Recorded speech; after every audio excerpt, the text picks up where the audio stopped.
আজ আমরা দেখব একটি ইউকো ব্যাংকের ফিক্সড ডিপোজিট কী করে করতে হয়। তার ফর্ম ফিল আপ তোমাদের সামনে আছে, দেখতে পাচ্ছ।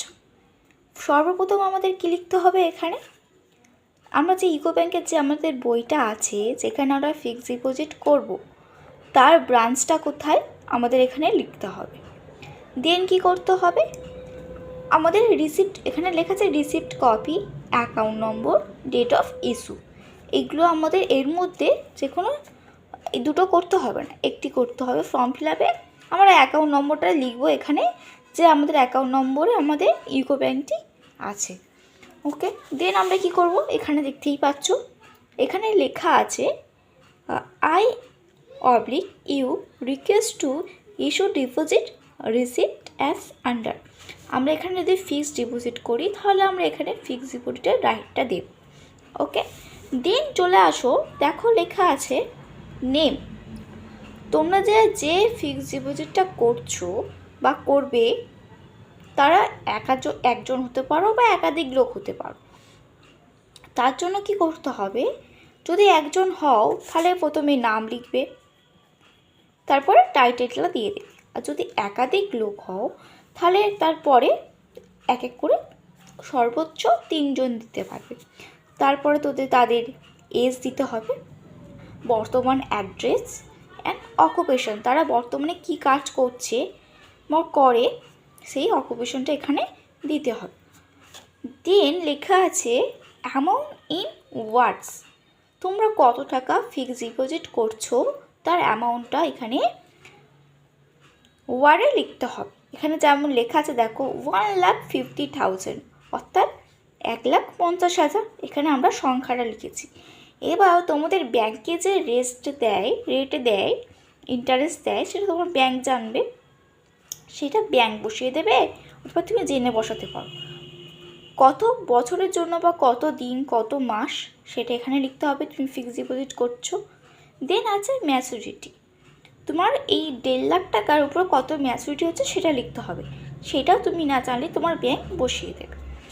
এবার লেখা আছে নিচের দিকে দেখো, এখানে লেখা আছে 3টে সাইন, যেহেতু আমরা যদি 3টে নমিনির নাম দিতে অর্থাৎ যারা ফিক্সড ডিপোজিট করছে তার নাম দিতে পারি, এখানে 3 জনের সই আছে, যদি একজন হোক একজনের সই দিয়ে দেবে এখানে।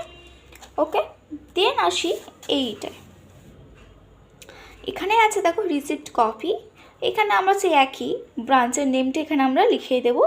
দেখস যে এখানে thanks with from, receipt with thanks from, এখানে যে ব্যাংক হোল্ডার অর্থাৎ যার নামে এটা হচ্ছে তার নামটা এখানে ব্লক লেটারে সব কিছুই লিখবো।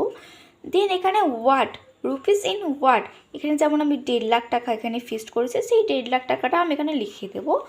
এবং ইন ওয়ার্ড, এখানে আমরা যেমন 1.5 লাখ টাকাটা করেছি তেমন আমি 1.5 লাখ টাকাটা এখানে লিখে দিচ্ছি। ঠিক আছে, এখানে তোমাকে আর কিছু করতে হবে না, এখানে সিগনেচারটা ওরা করে নেবে ব্যাংক অফিস থেকে। হ্যাঁ, আর এই ওপরে তোমার অ্যাকাউন্ট নম্বরটা লিখে দেবে, ব্যাংকের অ্যাকাউন্ট নম্বর। দেন চলে আসো পরের পেজে, এখানে দেখো লেখা আছে অ্যাকনলেজমেন্ট অফ নমিনি, অর্থাৎ তুমি যাকে এই টাকাটা নমিনি করছো তার ডিটেলসটা এখানে তোমাকে দিতে হবে। সেমভাবে ইউকো ব্যাংকে ব্রাঞ্চ নম্বর দিতে হবে, অ্যাকাউন্ট নম্বরটা তুমি তো আগেই দিয়েছো। ডিপোজিট অর্থাৎ তুমি যে ডিপোজিটটা করছো তোমার নামটা এখানে হবে। ঠিক আছে, তোমার নামটা এখানে হওয়ার পর তুমি যে যার নামে নমিনি করছো তার নামটা এখানে দেবে, first letter and last name. তারপরে নমিনির অ্যাড্রেস, সে কোথায় থাকে, তার বসবাস কোথায়, আধার কার্ড অনুযায়ী নাম্বারটা এখানে দিলে অ্যাড্রেসটা।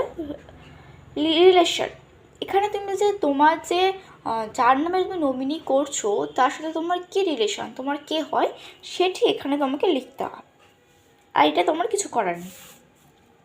দেন চলে আসো এ পাশে, দেখো লেখা আছে নমিনেশন, এখানে তোমার নমিনির নামটা এখানে লিখে দিলে, তার অ্যাড্রেস যেটা এখানে লিখেছো সেটা এখানে লিখবে, অ্যাড্রেসটা এখানে লিখবে, তার সাথে রিলেশন কী সেটাও লিখলে, যদি তোমার হাজব্যান্ড হয় বা ওয়াইফ হয়, ঠিক আছে, সেটা লিখলে।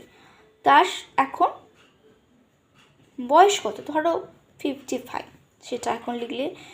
ইফ এখানে লেখা আছে if the nominee in my mirror, অর্থাৎ তোমরা যদি সেটা দেখো যেটা 18 বছরের কম আছে কেউ, তুমি তাকে নমিনি করছো, সেই ক্ষেত্রে তোমাকে এখানে তার ডেট অফ বার্থটা এখানে উল্লেখ করতে হবে। তোমরা চেষ্টা করবে 18 বয়সের ঊর্ধ্বে অর্থাৎ বেশি বয়সের কাউকে নমিনি করতে। ওকে, দেন সেখানে সিগনেচার করবে। যদি নমিনি নাবালক হয় বা নাবালিকা হয় তখন এখানে সিগনেচার করবে। ওকে, এইভাবেই আমরা একটা ফিক্সড ডিপোজিটের ফর্ম ফিল আপ করে ফেলবো খুব সহজে। এই ডেটটা এখানে দেবে, যে ডেটটা তোমরা ফর্ম ফিল আপ জমা দিচ্ছ সেই ডেট, ব্যাস হয়ে গেল। তোমরা এটুকুই করে দিতে পারো। Thank you.